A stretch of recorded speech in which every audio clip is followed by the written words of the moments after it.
नमस्कार मित्रांनो, आज आपण GNM थर्ड इयरमधला कम्युनिटी हेल्थ नर्सिंगमध्ये वारंवार प्रिव्हियस पेपरमधील हा प्रश्न विचारला गेलेला आहे। तो प्रश्न आज पाहणार आहोत आपण।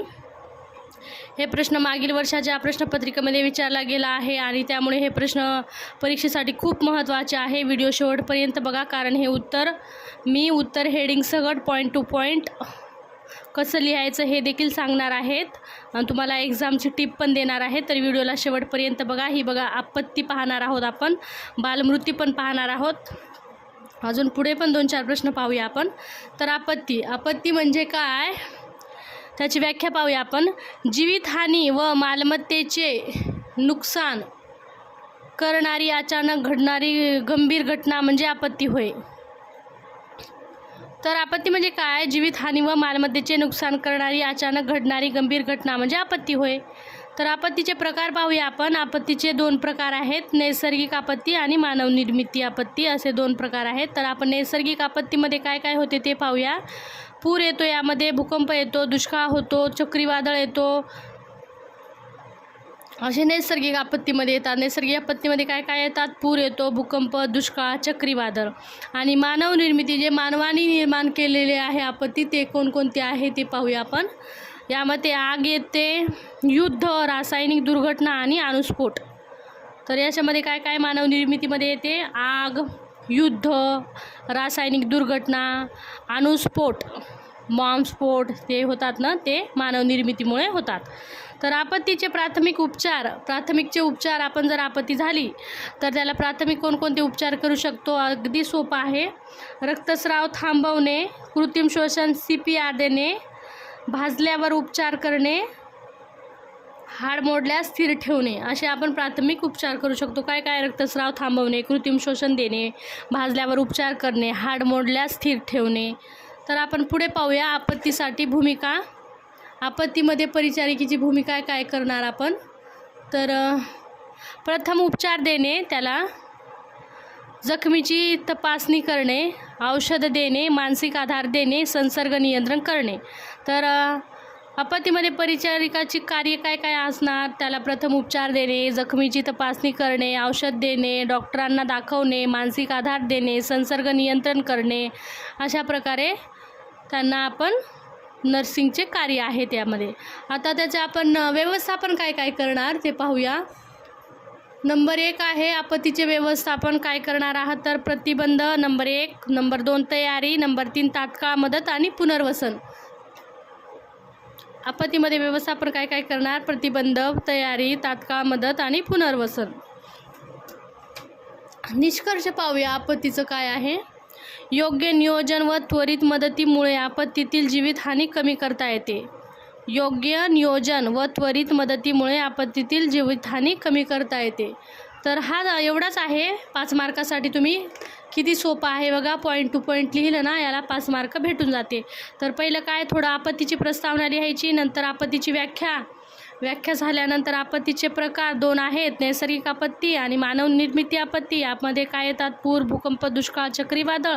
मानव निर्मितीमध्ये आग, युद्ध, रासायनिक दुर्घटना, अणुस्फोट। आणि आपत्तीला प्राथमिक उपचार काय काय करणार हे पाहिलं आपण। आणि आपत्तीचे परिचारिकेची भूमिका काय काय आहे ते पाहिलं।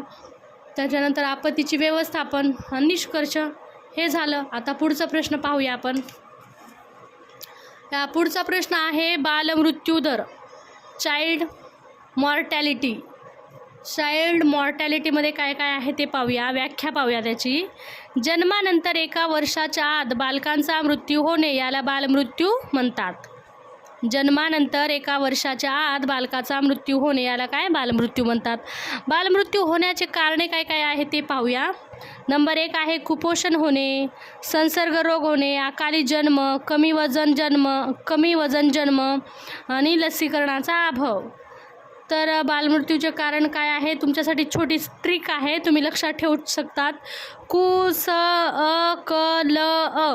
तर याचं काय आहे, कु म्हणजे कुपोषण, स म्हणजे संसर्ग, अ म्हणजे अकाली जन्म, क म्हणजे कमी वजन, ल म्हणजे लसीकरण, असे कुपोषणाचे बालमृत्यूचे कारणे आहेत।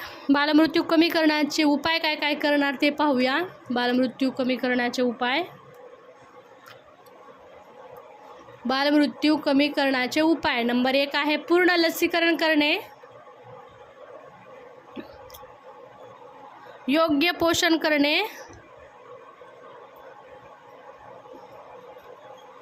पूर्ण लसीकरण करणे, योग्य पोषण करणे, स्तनपान देणे, स्वच्छता राखणे, नियमित आरोग्य तपासणी करणे, शिक्षण देणे मातांना. आरोग्य बालमृत्यू कमी करण्यासाठी काय उपाय करणार? पहिल्यांदा तर मातांना आरोग्य शिक्षण देणे, त्यांच्या नियमित आरोग्य तपासणी करणे, स्वच्छता राखणे, त्यांना स्तनपान व्यवस्थित व स्वच्छ कसं करायचं हे शिकवणे, योग्य पोषण देणे आणि बाळाचं पूर्ण लसीकरण करणे, हे आहे बालमृत्यू कमी करण्याचे उपाय. तर आपण परिचारिकेची याच्यामध्ये कार्य काय आहे ते पाहणार आहोत. तर कार्य काय आहे तर आपण परिचारिकेचे नंबर 1 त्यांना आरोग्य शिक्षण देणे, नंबर 2 लसीकरण करणे, माता व बालकाची तपासणी करणे, कुपोषण ओळखणे, स्तनपानाबाबत मार्गदर्शन करणे आणि योग्य पोषण लसीकरण व आरोग्य सेवे बालमृत्यू कमी करता येतो. योग्य पोषण लसीकरण आणि आरोग्य सेवेमुळे बालमृत्यू काय कमी करता येतो. तर आपण बालमृत्यूमध्ये काय काय पाहिलं? पहिलं बघा, बालमृत्यूची आपण व्याख्या पाहिली, व्याख्यानंतर आपण बालमृत्यूचे कारणे पाहिले, कारणानंतर आपण बालमृत्यू कमी करण्याचे उपाय काय काय आहे ते पाहिलं आणि परिचारिकेची कार्य पाहिली आपण. तर एवढंच आहे. या 5 मार्कासाठी तुम्ही एवढं लिहिलं ना, 5 हे पॉईंट टू पॉईंट लिहिलं ना 5 मार्क भेटून जाते. खूप महत्त्वाचे पॉईंट आहे याच्यामध्ये. 2-3 पेज भरायचं काहीच गरज नाही. एवढी पॉईंट टू पॉईंट लिहिलं तरीही एक्झामिनर तुम्हाला 5 मार्क देतो. अजून पुढचा आपण प्रश्न पाहूया. स्त्री भ्रूण हत्या फिमेल फोटोसाइट. स्त्री भ्रूण हत्या म्हणजे गर्भातील बालक मुलगी आहे हे समजल्यावर गर्भपात करून त्या भ्रूणाची हत्या करणे ही एक गंभीर सामाजिक व कायदेशीर समस्या आहे. स्त्री भ्रूण हत्या म्हणजे काय? गर्भातील बाळ जर मुलगी आहे असं समजल्यावर गर्भपात करून भ्रूणाची हत्या करणे ही एक गंभीर सामाजिक कायदेशीर समस्या आहे. तर त्याचे कारणे पाहणार आहोत आपण. मुलगा हवी ही मानसिकता, हुंड्याची भीती,